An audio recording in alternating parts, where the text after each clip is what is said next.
I stood here before you, as you know, a year ago, that was in Warsaw, and my opening line at that moment was that 2016 was a horrible year.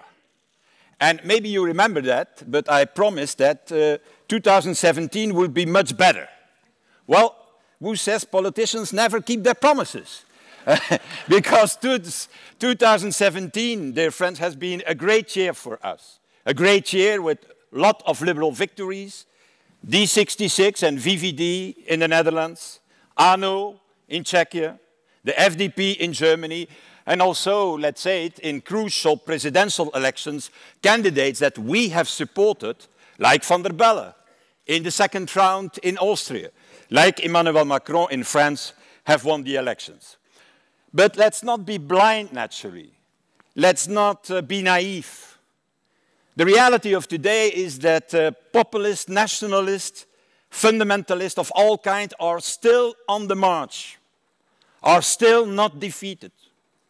I have another feeling, on the contrary, they are becoming, when I look to television, more and more radical, more and more aggressive too. These pictures of Charlottesville in Virginia, these pictures of the streets in Warsaw, in Poland, a few weeks ago, shouting clean blood, white supremacy, with slogans like white Europe or one Christian God. Well, I have to tell you that remembers me the most awful times of European history that we in any way don't want that come back in our times. You have to know one thing, and that will be my message from today, that is that what unites all these people is what Viktor Orban once called the illiberal state. In fact, their aversion towards universal values, liberal values, humanist values, their revulsion against the multicultural and globalized society, and their hate against us. That is what is behind them. And until recently, let's be honest, it wasn't clear that we liberal humanists could win against these forces of the dark. And even today, we cannot be entirely sure of that. But let's face it, there are signs that the tide is turning. The last years in almost every European country, new citizens' movements and parties have emerged, have been established. Movements and parties inspired by us, by liberal principles, by humanist values, and principles and values that are universal, pro-European, and reformist. Why reformist? Because it's true that the political system must be shaken up. But, and that is the message of today, instead of reverting, therefore, to what I call murderous ideologies of the past, we must reinvent, we must reinvigorate the liberal and humanist tradition. And there are examples enough. There is Ciudadanos, Hans has already given the whole list on Marsz, Nowoczesna, New Party, Momentum in Hungary, who are present here, our friends from Momentum, Progressive in Slovakia, and then our latest baby in Italy, Più Europa, with Più Europa, you have to say, with the reborn Emma Bonino, and we wish her a lot of success in these difficult elections next year, dear friends.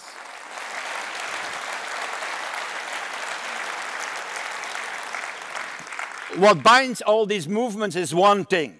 That is, the starting point of all these movements is always the same. That is the analysis that, in fact, dear friends, a political system based on the classical divide between old conservatism and old socialism leads always to standstill and always to stagnation. And secondly, that this standstill, this stagnation can only be broken by one political force, by enlightened, reformist and liberal policies, and not by going back to the destructive forces of the past like some people are doing it. And the last 3 decades, let's say that loud and clear, certainly here, Hans, in Amsterdam, let's be honest, the most open city of maybe the most open country in the world. Well, the last 3 decades, liberalism has in fact transformed our society in an unmistaken and in an unprecedented way. Face it, in the past, institutions and the state were more important than citizens and individuals. And we have risen to a society today of men and women, of young and old, who are in fact freer, more autonomous, more empowered, and at the same time, let's face it, also more prosperous than ever before in history. Putting, in fact, the citizen first, above the system, letting him determine its own future, letting him decide the direction of their own life, not only economically, but also ethically, has become the ambition of our modern age, the creed that no other rival political party can ignore anymore. And it is not a victory that came suddenly, without enemies. The enemies are numerous: nationalists, socialists, communists, conservatives. The failure of nationalism, I think, became clear the day it ended in the horrors of 2 world wars. And the failure of socialism and communism, dear friends, became evident with the gulags of Stalin, and maybe even more disastrous, the great leap forward of Mao. And then the next enemy of our values, conservatism. Conservatives who claim that, in fact, the past was so much better than the present. You know this glorious past that they like. Back in the days when there were still borders, there were still walls, barbed wire and endless traffic jams at every border crossing. This glorious past, you remember that.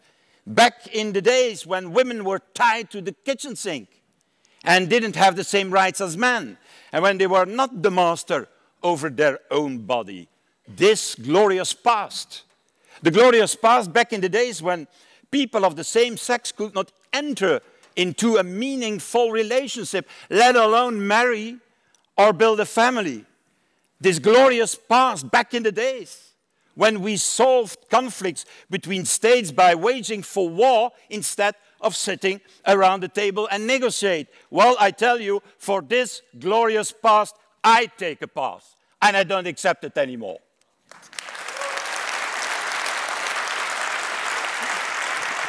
There is even more than that. I think even that it is a lie to say that in the past everything was better. The opposite is true. Today, we live on a planet with more than 7 billion humans. It were never so much as today. We do that in 198 countries, of which more than half are democracies, compared to, take for example, 80 years ago, when it was less than a dozen countries that were democratic. We have drastically reduced hunger and war, and in fact we could eradicate both if we really want to do so. And we are in the verge, I think, of major breakthroughs in medicine, in biology, in genetic engineering, and even in neurology that will enable us to cure diseases that are still fatal today.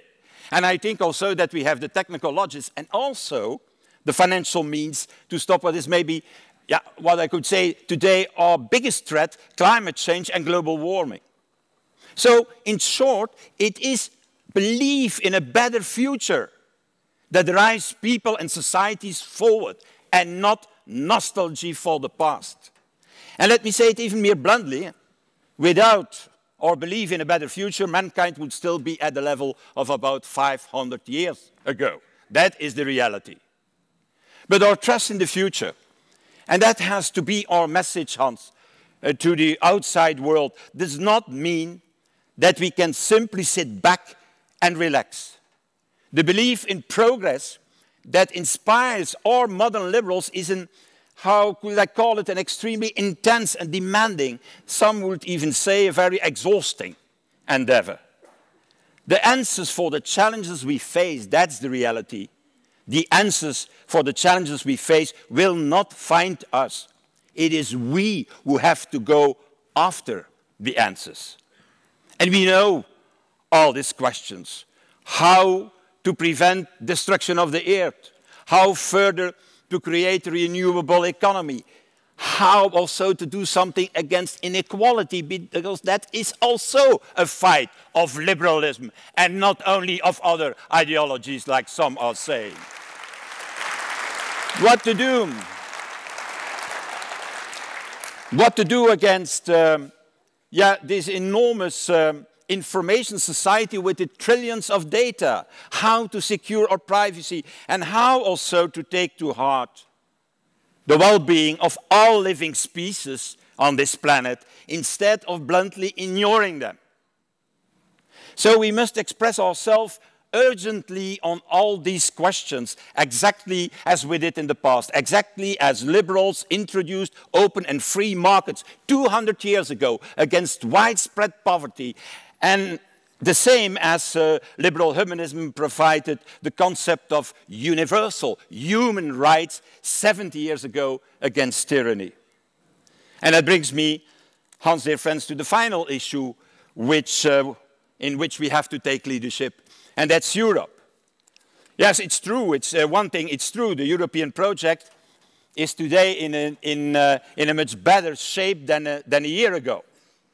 Because let's be honest, after Brexit and after Trump, everyone, including myself, I have to confess you, expected the domino effect. You know that Brexit would be followed by Nexit, and then by Dexit, and then by Frexit, and there are a number of others that I could add to it. But what happened was exactly the opposite. The Eurosceptics have started to lose elections. And let's face it, the turning point came with the victory of Emmanuel Macron. He won the second round of these French elections in an overwhelmingly way with the slogan that European sovereignty was more important than French sovereignty. I have to tell you, that's a statement that is normally enough to disqualify yourself as French political candidate. Well, not for Macron. He won the elections, and it was Le Pen and her anti-European clique who suffered defeat. But that does not mean one thing, dear friends. And that is that the Eurosceptics have been beaten definitely. On the contrary, I think personally that the fight had just begun. It's true that people now again are voting for pro-European parties, but that's not because they are happy with Europe. They do that because they are afraid of non-Europe. And a Europe that is really capable of tackling the major challenges, that is what they want. A European Union that is worthy of its name, because, and that's always my credo, because I think that the real union doesn't exist today. What we call union is in fact still a weak confederation of nation states that is constantly slowed down, constantly paralyzed by this rule of unanimity. What is, in my opinion, the root cause for the fact that we always in Europe react too little, too late. And the second thing, what we get rid of it, is the step-by-step Europe. Step by step is no longer working today. Maybe that worked in the 70s and the 80s, but not today. Not in a globalized world of today. Not with Brexit on our plate. Not with an aggressive Putin at our front, or I have to say, our back door. And not with an unreliable Donald Trump in the White House in Washington. So look, we don't need to learn anything, I think, from Donald Trump. Especially not his tweets and the latest tweets, as we know. But from the United States of America, we can still learn a lot. Take, for example, the way the Americans faced the financial crisis. They did it in just 9 months. They have taken all the measures in 9 months. 400 billion for cleaning up the banks, 900 for investments, 1.2 trillion of fresh money to boost the economy. And we in Europe were not able to overcome the crisis in 9 months, even 9 years after the outbreak. We have still not fully done our homework. Our banks are not fully cleaned up, mainly in the south of Europe. The banking union is still unfinished. And it's true, we have an investment fund, 1/3 of the American effort. So what we need urgently to do, and that has to be our message for 2019, is to get rid of these institutional deadlocks. Unanimity, dear friends, has to be abolished the fastest as possible in Europe. That has to be done. And the majority ruling has to become the sole rule. And once also, and that's another point, once we have taken decisions, let's make sure that these decisions are not fake, that action will be taken, that rules will be applied. Be it on budget, on finance, or on values. Be it on the debt crisis in Greece, or be it on the threat on democracy in Malta, in Hungary, and recently in Poland. I think that we liberals need to take the lead in this. The lead in reforming the system, in completing the single market, in establishing a new governance for the Eurozone. And we need to end the deadlock between growth and austerity, North and South, now also France and Germany. It will not be Draghi who will forever save the single currency. So I think, yes, we need a fiscal capacity for a single currency. Yes, we need a new mechanism to manage our debt better together.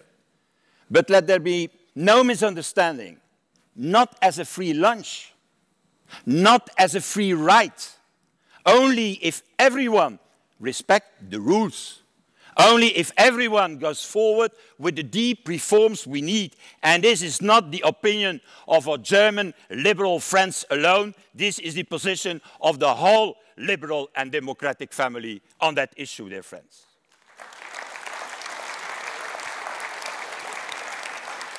Dear friends, I will end my intervention with something to say about two feelings, two attitudes that I beg you not to give in to in the coming years towards these elections of 2019. And these two feelings, the two attitudes are doubt and fear. Fear for change, as always occurs when societies are in transition. And doubt. Doubt that our plans are doomed to fail, as this seems unrealistic, or at least difficult to achieve. Or critics, my critics, call that castles in the air, or castles in the sky. I don't know what the good translation is. Well, from now on, I have to tell you, since the latest State of the Union of Jean-Claude Juncker, I always refer these critics to the Berlaymont, or even better, I have now a better address, to Paris, to the Élysée. Because since Macron's speech at the Sorbonne, our plans, who were once considered as too energetic, too voluntaristic, have suddenly become very realistic. Transnational lists, a small European government, a responsible budget for the Eurozone, a European defense community, finally, more than 50 years after it was launched by our founding fathers. Well, I tell you one thing. Fear for change and doubts about our capacity to steer our common future are today, in my opinion, the biggest threats to the European project. Bigger, in fact, than the anti-European and the Eurosceptic parties. These forces in any way will fail because they are on the wrong side of history, dear friends. But let's not have fear. Let's not have doubt. There is a strong new wind that blows over Europe, a new drive, a new energy. And last year, you remember that in Warsaw, I made a bold prediction and it became somewhat reality. So I'm very confident today to make another one this year as well. And it is that in 2019, Hans, ALDE will become one of the two biggest political families in Europe. That is my prediction for next year.